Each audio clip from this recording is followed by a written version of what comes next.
자, 여러분 안녕하세요. 마이펫 상담소 윤쌤입니다. 고양이에게 알러지를 잘 유발시키는 주된 단백질원은요, 대부분의 회사의 사료에 들어가는 그러한 재료들이 예민한 체질의 고양이에게 모두 알러지를 유발한다는 것입니다. 이러한 식이성 알러지의 진단과 치료는요, 생각보다 많이 어렵습니다. 완치는 어렵겠지만 증상을 완화시키는 여러 가지 방법들은 있습니다. 자, 오늘은요, 많은 분들이 고민이신 알러지, 그 중에서도 음식물 알러지에 대해서 한번 알아보도록 하겠습니다.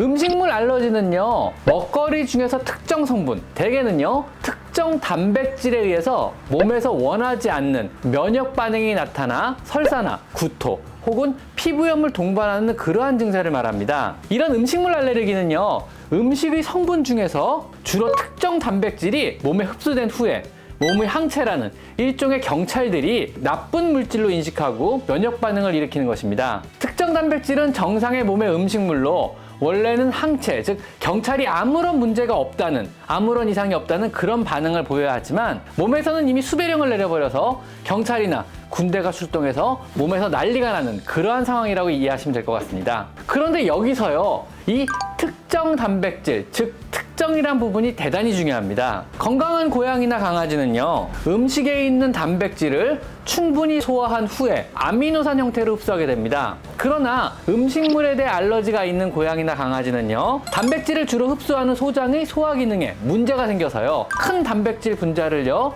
충분한 소화의 분해 과정 없이 그대로 흡수해버립니다. 아미노산 형태로 분해를 못하고 단백질 덩어리가 그대로 흡수돼버리는 거죠. 이렇게 흡수된 큰 단백질 덩어리는요, 항체와 결합한 후에 면역 반응이 더 잘 일어나게 되고 이후 습진, 소양감, 부종, 발적, 피부염 등의 알레르기 반응이 일어나는 겁니다. 만약 고양이가 음식물 알러지가 있다면요, 한 개만 가지고 있지 않고 매우 여러 단백질에 대해 알러지 증상을 보이게 될 것이며 각 개체마다 식이 알러지를 일으키는 음식의 종류는 서로 다릅니다. 하지만 주로 알러지를 일으키는 단백질의 공급원은 존재하는데요. 고양이에게 알러지를 잘 유발시키는 주된 단백질원은요, 소고기나 유제품류, 닭고기, 생선 등입니다. 자, 어떠세요?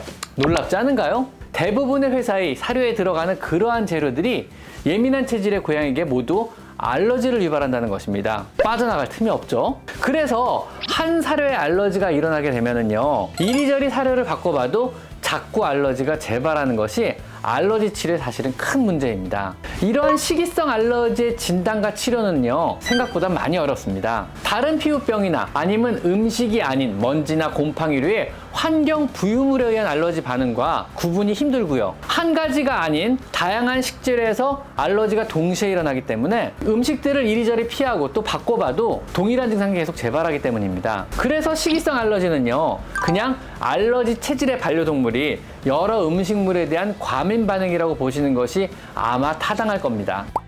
하지만요, 완치는 어렵겠지만 증상을 완화시키는 여러 가지 방법들은 있습니다. 우선 식이성 알러지가 있는 것이 확진이 된다면요, 회피법을 사용해 보는 겁니다. 회피법은요, 사람에서는 가장 일반적으로 사용되어지는 방법으로 몸에서 항원항체 반응을 잘 일으키지 않는, 즉 면역세포가 더 이상 반응하지 않는 음식만 찾아서 먹이는 방법입니다. 내 고양이에게 알러지를 유발하는 이미 몸에서 현상수배가 돼버린 단백질을 피하는 것이죠. 이 사료 저 사료 바꿔가면서 전에는 먹여본 적이 없는 다양한 단백질 공급원을 제공해 봅니다. 사슴고기나 칠면조고기나 오리고기나 캥거루고기 등 전에는 전혀 먹어보지 못한 사료를 공급을 해보시는 겁니다. 접촉하지 않았던 단백질은요, 아직 신체가 해당 단백질을 경험한 적이 없기 때문에 당연히 항원항체 반응, 즉 알러지 반응이 잘 안 일어나게 되는 겁니다. 그래서 이 사료 저 사료를 어릴 때 막 바꿔서 먹여보시는 게 별로 좋은 방법이 아니라는 겁니다. 자, 두 번째는요, 소화가 잘 되는 사료를 주는 것 또한 좋은 방법입니다. 계속 먹어도 항체가 잘 안 생기는 종류의 음식, 즉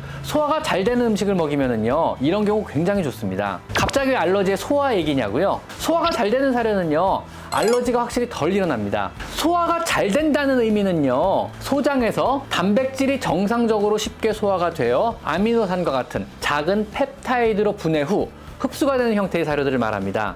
이 경우 커다란 단백질 덩어리 형태로 흡수가 안 되기 때문에 몸에서 항원항체 반응이 안 일어나게 됩니다. 왜냐하면 항원항체 반응이 일어나려면 어느 정도 덩어리가 좀 있어야 되는데 너무 작기 때문에 항원항체 반응이 못 일어나게 되는 거죠. 일반적으로 유기농이나 내추럴이 붙은 그러한 단백 함량이 높다고 하는 고급 사료들보다 모로알캔이라든가 힐스라든가 퓨리나 마즈 같은 오래된 기업의 사료들이 면역 반응이 더 안 일어나는 것이 이 원리입니다. 즉 소화 흡수가 잘 되기 때문인 거죠.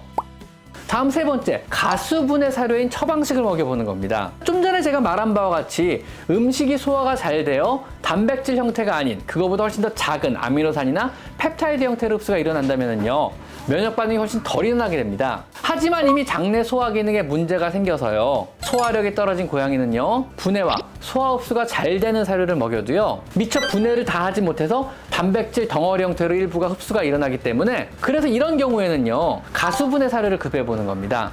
로얄캐닌의 하이팔러지, 힐스의 ZD, 퓨리나의 HA 같은 가수분해 사료는요, 사료의 제조 공정에서 단백질 자체를 가수분해를 하여서 아주 작은 크기로 미리 만들어 버립니다. 즉 보통 1000달톤 이하의 작은 크기로 자르게 되면은요, 고양이의 몸이 단백질을 면역원 자체로 인지를 하지 못해서 항원항체 반응이 잘 안 일어난다 그럽니다. 그래서 수의사들이 식이 알러지가 의심되면은 이런 처방식들을 적극 추천하는 겁니다. 자, 마지막 네 번째로요, 소화를 돕고 증상을 완화해 줄 수 있는 여러 보조제를 한번 처방해 보는 겁니다. 우선 오메가3 지방산은요, 원하지 않는 염증 반응을 억제해 주로 알러지 환자에게 흔하게 처방되는 보조제입니다. 하지만 이건 역시 결국 지방이기 때문에 칼로리를 계산해서 주셔야 하며, 고양이는요, 오메가3를 분해하여 이용하지 못하므로 EPA와 DH 형태로 되어 있는 오메가3를 먹이셔야만 합니다. 강아지나 사람은요, 오메가3를 먹으면 체내 대사를 통해서 EPA, DHA, AAL 형태로 분해를 하여 사용을 할 수 있지만은요, 고양이는 이런 대사 기능 자체가 없습니다. 즉 DHA와 EPA 형태로 나눠진 형태의 오메가3가 아니면은요, 그냥 지방 덩어리, 칼로리를 먹이거나 마찬가지입니다. 프로바이오틱스, 즉 유산균을 먹여줍니다. 이런 프로바이오틱스에 대한 효과는요, 고양이마다 또 프로바이오틱스 종류마다 아주 천차만별로 다양합니다. 효과가 전혀 없을 수도 있고요, 효과가 아주 미미할 수도 있으며, 심지어 오히려 설사를 더 유발하는 경우도 있습니다. 하지만 고양이나 강아지를 위해서 제대로 만들어진 좋은 프로바이오틱스라면은요, 튼튼한 장 건강을 만드는데 도움이 될 것입니다. 자, 오늘은요, 고양이들의 음식물 알러지에 대해서 한번 알아봤습니다. 오늘은 여기까지 마이펫 상담소 윤쌤입니다. 감사합니다.